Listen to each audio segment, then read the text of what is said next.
매슬로우라고 하는 미국의 심리학자가 있습니다. 이 매슬로우는 뭘 연구했냐면 인간의 욕구, 인간의 그 desire, 인간 안에 있는 기본적인 욕망 이런 것들을 좀 연구한 심리학자입니다. 그래서 매슬로우의 그 인간 욕구 5단계 뭐 이런 게 있는데 그 사람이 가지고 있는 기본적인 욕구 중에 하나가 안정감에 대한 욕구가 있다. 이것이 매슬로우의 이야기입니다. 사람은 어린아이든 장년이든 이 안정감에 대한 욕구가 있다는 거예요. 보호받고 싶고 좀 안정감을 갖고 싶다라는 거죠. 제가 오늘 본문을 묵상을 할 때 감사했던 게 뭐냐면 하나님이 자꾸 우리를 지키신다는 말씀이 오늘 본문에 많이 나옵니다. 하나님이 나의 보호자가 되시고 하나님이 나를 지켜주신다라는 거예요. 우리들에게 너희가 조심해라 라고 말씀하시는 게 아니고 하나님께서 내가 너희를 지켜주겠다, 내가 너희를 보호해 주겠다 라는 하나님의 의지가 오늘 본문 속에 나옵니다. 우리가 잘 아는 찬양입니다. 하나님은 너를 지키시는 자, 너의 우편에 그다음 뭐죠? 그늘 되시니, 그죠? 이게 그냥 찬송가 가사가 아니고요. 이게 시편 121편 말씀입니다. 하나님은 너를 지키시는 자, 그죠? 너의 우편에 그늘 되시니 그가 너를 도우시리라, 그가 너를 지키시리라. 하나님은 어떤 분이신가? 하나님은 우리를 지키시는 분이십니다. 우리가 아론의 축복이 민수기 6장에 나오죠. 아론의 축복에도 보면 아론의 축복이 어떻게 시작되냐면 여호와는 너를 복을 주시며 여호와는 너를 지키시기를 원하며 이렇게 돼 있거든요. 그래서 하나님은 우리에게 복을 주실 뿐만 아니라 근데 그 복의 내용이 뭐냐면 우리를 지키시는 것으로. 이게 첫 번째 축복입니다. 그래서 우리는 다 양 같아서 양의 존재를 아시죠? 양은 자기 스스로를 보호할 수가 없습니다. 우리는 다 양 같아서 이게 내가 나를 온전히 지켜낼 수가 없어요. 감기 하나만 와도 내가 감기로부터 온전히 저항할 수가 없습니다. 북한이 계속 미사일을 쏘죠. 핵실험을 합니다. 왜 그럴까요? 불안하기 때문입니다. 불안하니까 내가 이렇게 미사일 갖고 있다, 내가 이렇게 핵 갖고 있다라고 하는 걸 드러내는 겁니다. 그래서 그걸 통해서 자신의 불안감을 해소해 보려고 하는 것이죠. 하나님을 떠난 인생은 다 불안합니다. 하나님 안에 있어야 되는데 하나님을 떠난 인생은 다 불안해. 불안하니까 뭐라도 붙잡고 싶은 거죠. 북한은 그것이 미사일인 겁니다. 우리가 길 위에서 두 사람이 막 싸워요. 누가 이길까요? 목소리 큰 사람이 이깁니다. 왜 그렇게 소리를 지를까? 왜 이렇게 화를 낼까? 불안하기 때문입니다. 심리학자들이 큰 소리를 치는 사람들의 심리를 보니까 불안하기 때문에 자기 안에 있는 연약함이 들통날까 봐 소리를 친다라는 겁니다. 목사님이 성직자 가운이 있거든요. 목사 안수 받을 때 입는. 성직자 가운 입고 설교하면 됩니다. 그런데 왜 박사학위 가운을 입을까요? 저는 그것도 불안하기 때문이 아닐까? 내가 누군가에게 무시당할까 봐 불안하기 때문에 나 박사요 라는 것을 이렇게 드러내기 위함이 아닐까? 사람은 충분히 예뻐요. 사람은 충분히 아름답습니다.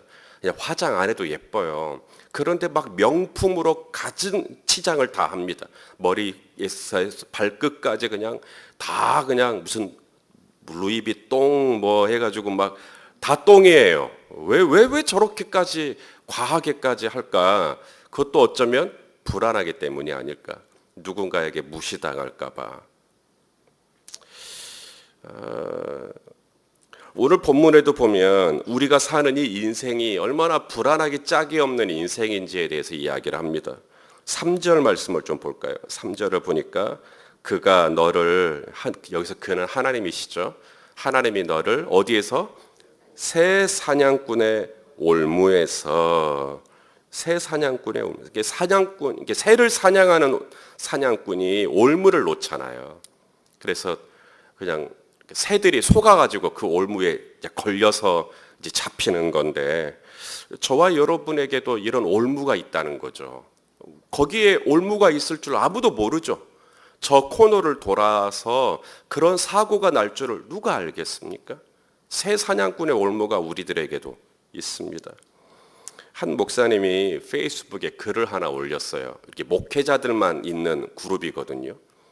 그 그룹에 어떤 걸 올렸냐면, 목회를 하는 동안에 팩트가 아닌, 사실이 아닌데, 진실이 아닌데 팩트가 아닌 것으로 누군가에게 공격을 당한 적이 있으면 아래 댓글에 이야기를 좀 해달라라고 하는 그런 글이었어요. 어떻게 됐을까요?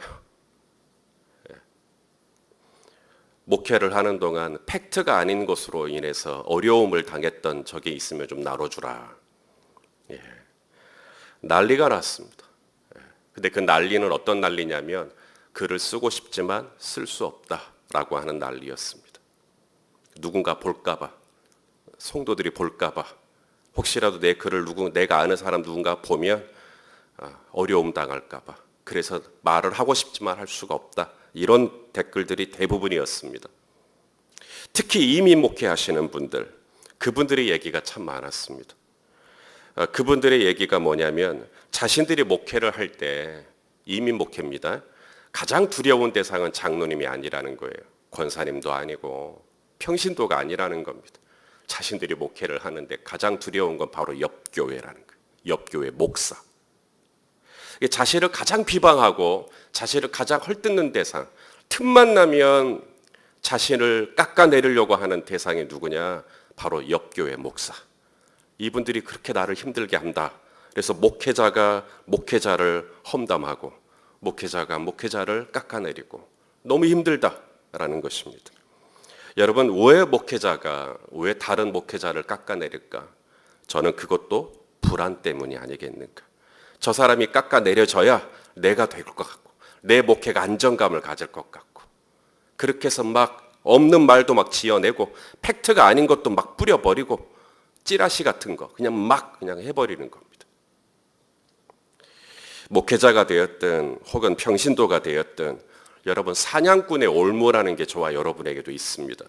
팩트가 아닌데, 그게 사실이 아닌데도 그것이 사실인 양 저와 여러분을 올무처럼,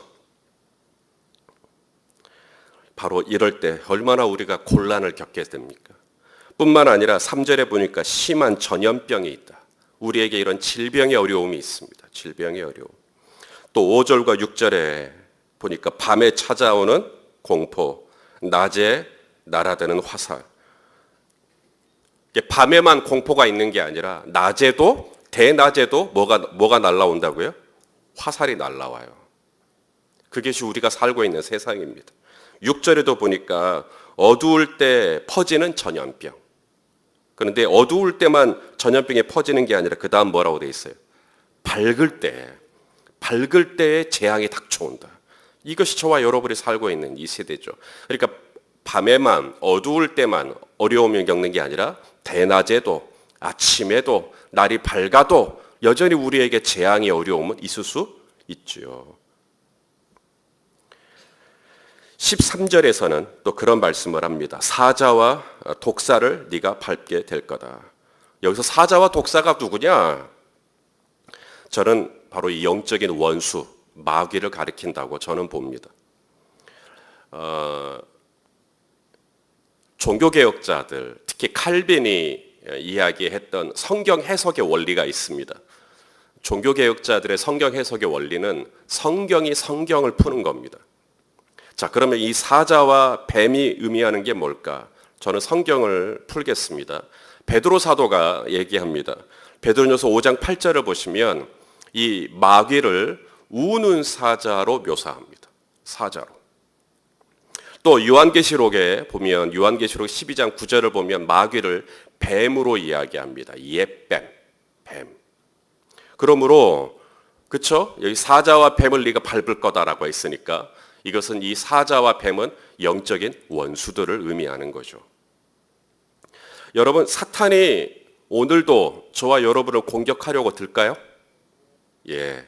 예수님이 가르쳐 주신 주기도문에도 우리를 시험에 들게 하지 말아달라. 시험하는 자가 있다는 거예요. 저와 여러분에게 엄연히 시험하는 자가 있습니다. 이 시험하는 자가 가룟 유다에게 와서 뭐라고 합니까? 예수를 팔려는 생각을, 요한복음 13장 2절에 예수를 팔려는 생각을 넣어줬어요. 이게 시험하는 자입니다. 베드로에게도 어떤 생각을 넣어주죠. 예수님이 베드로에게 뭐라 그러냐면 마태복음 16장에 사탄아 그러거든요. 네가 하나님의 일을 생각하지 아니하고 사람의 일을 생각하는도다. 이렇게 마귀가 하는 일이 뭐냐면 자꾸 우리들에게 어떤 생각들을 넣어줘요. 사람의 생각들, 그리고 십자가를 반대하는 생각들, 이런 생각들, 예수를 팔려는 생각들, 예수를 부인하려는 생각들, 이런 생각들. 자, 이런 사자와 뱀들이 저와 여러분에게 분명히 존재합니다. 이런 위험 가운데 살아가고 있다, 이 말입니다. 이런 상황에서 어떻게 우리 자신을 보호할 것이냐. 사자와 뱀이 있고, 밤에 날아드는 공포가 있고, 낮에 날아드는 화살이 있고, 밤에 퍼지는 전염병이 있고, 낮에 닥치는 재앙이 있고. 자, 이런 어려움 속에서 우리도 그러면 북한처럼 미사일을 갖고 있을 거냐? 우리가 우리 자신을 온전히 지킬 수 있는 방법이 뭘까? 오늘 시인이 얘기하는 게 뭐냐면 하나님을 의지하라는 거예요. 그것밖에는 방법이 없다는 거예요. 우리가 살고 있는 이 세상이 얼마나 불안하냐. 지금 미국에도 허리케인이 불어가지고 지금 난리가 났는데, 이렇게 한순간 이 기후가 바뀌고 날씨만 바뀌어도 그냥 그 앞에서 그냥 꼼짝없이 당할 수밖에 없는 것이 우리의 연약함인데, 내가 그냥 수십 년을 살아서 담벼락을 올리고 의리의리하게 지어도 물 한번 확 하고 터져 내려오면 그냥 꼼짝없이 다 쓸려 나가는 것이 우리 인생인데, 내가 이렇게 연약한 존재인데 내가 어떻게 나를 지킬 수 있느냐? 오늘 시인은 뭐라 그러냐면 하나님을 의지하라는 거예요. 자, 1절을 보겠습니다. 1절이 우리들에게 주는 도전입니다. 자, 1절 91편 1절 시작. 지존자의 은밀한 곳에 거주하며 전능자의 그늘 아래에 사는 자여. 자, 이것은요, 우리들을 그렇게 해주겠다라는 말씀이 아니고요. 1절 말씀을 보면 우리들에게 촉구하는 말씀입니다. 우리들에게 어디에 거주하라는 거예요? 지존자의 은밀한 곳에 거주하라는 거예요. 전능자의 그늘 아래 살라는 거예요. 1절은 그렇게 사는 자여라고 말씀합니다. 그러니까 우리들에게 그렇게 살라는 거예요. 우리는 하나님의 보호가 필요합니다. 하나님의 돌보심이 필요해요. 하나님의 케어가 필요한 존재입니다. 그렇다면 하나님의 내가 이 보호를 어떻게 받을 거냐? 1절에서 얘기하는 게 뭐냐면 우리들이 전능자의 그늘 아래 숨어 들어가야 된다는 거예요. 자, 2절에도 보세요. 2절. 나는 여호와를 향하여 말하기를 그는 나의 뭐라고요? 피난처요, 나의 요새요. 그 다음에 내가 의뢰하는, 하나님이 우리들에게 우리가 하나님을 의뢰해야 한다고, 우리가 하나님을 의지해야 된다고. 이건 우리가 해야 될 몫입니다. 순간순간 하나님을 의지하라고, 순간순간 지존자의 그늘 아래로, 전능자의 그늘 아래로 들어가는 결단, 이것은 우리가 해야 한다고. 그래야 보호를 받는다고. 하나님은 우리를 보호하기를 원하시죠. 그런데 당신의 그늘 아래로 안 들어와. 당신의 이 전능자의 품 안에 안 들어오는데 우리가 어떻게 하나님의 보호를 받을 수가 있겠어요? 하나님은 우리를 지키시기를 원하십니다. 그것을 위해서 우리에게 필요한 게 뭐냐면 내가 그분의 그늘 아래로 들어가는 거예요. 자, 잠언 8장 10절 말씀에 이런 말씀이 있어요. 18장 10절인데 한번 같이 한번 읽겠습니다. 시작. 여호와의 이름은 견고한 망대라. 의인은 누구냐? 그리로 달려가서 안전함을 얻느니라. 그러니까 하나님의 이름은 견고한 망대예요. 그 다음에 그리로 달려가는 건 누구의 몫입니까? 그건 우리들의 몫이에요. 그리로 달려가지 않는데 그분이 견고한 망대인 것이 나하고 무슨 상관이 있겠습니까? 내가 그리로 안 달려가는데, 내가 그분을 의지하지도 않고, 내가 그분의 품 안에 안기지도 않고, 내가 그분을 의지하지도 않고. 그렇습니다. 정말 우리가 하나님의 도우심, 하나님의 지켜주심, 하나님의 안위하심이 아니면 순간순간 살 수 없기 때문에 오늘도 이 새벽에 하나님을 의지하러 나온 줄로 믿습니다. 그렇다면 내가 이 견고한 망대이신 하나님, 나의 요새이시오 나의 피난처이신 하나님, 내가 이 하나님을 의지하는, 내가 이 하나님을 의존하는 적극적인 행위가 뭘까? 내가 하나님을 의지하는 적극적인 행위, 그것이 바로 기도라는 겁니다. 기도가 다른 거 아니에요. 하나님 저 도와주세요. 우리가 기도하는 그 순간 우리는 지존자의 그늘 아래로 훅 들어가는 거예요. 내가 다 기도를 하기 위해서 마음을 모으는 그 순간 우리는 견고한 망대 아래로 숨어 들어가는 것입니다. 자, 오늘 본문의 14절도 보세요. 14절, 15절, 16절. 자, 14절을 보시면 건지리라 하나님이 이르시되 그가 나를 사랑한즉 내가 그를 뭐예요? 건지리라. 15절에도 또 한 번 나와요. 그가 내게 뭐하리니? 간구, 기도하잖아요. 간구가 뭐라고요? 하나님께 숨어 들어가는 거예요. 하나님을 의지하는 행위입니다. 그가 내게 간구하리니 내가 그에게 응답하리라. 그들이 환난 당할 때 내가 그와 함께하여 그를 뭐하고? 건지고. 15절에도 건지고 14절에도 건지고 16절 나의 구원을 그에게 보이리라. 아멘. 성도 여러분, 우리 하나님은 주무시지도 졸지도 않고 우리를 지키시는 분이십니다.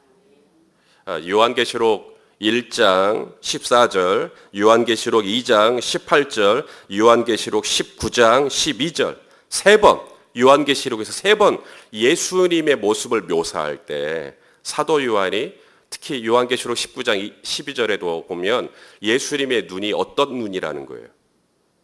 불꽃, 플레임, 불꽃 같은 눈으로 우리를 지키신다. 그렇게 계속해서 그렇게 이야기를 합니다. 여러분, 이것이 우리 하나님의 의지예요. 내가 너를 지키시겠다. 불꽃같이 활활 타오르는 나의 눈빛으로 내가 너를 지켜주겠다. 내가 너를 보호해주겠다. 새 사냥꾼의 올무에서, 심한 전염병에서, 밤에 날아드는 공포와 낮에 날아드는 화살과 밤에 퍼지는 전염병과 낮에 닥치는 재앙으로부터, 젊은 사자와 뱀으로부터 내가 너를 지켜주겠다.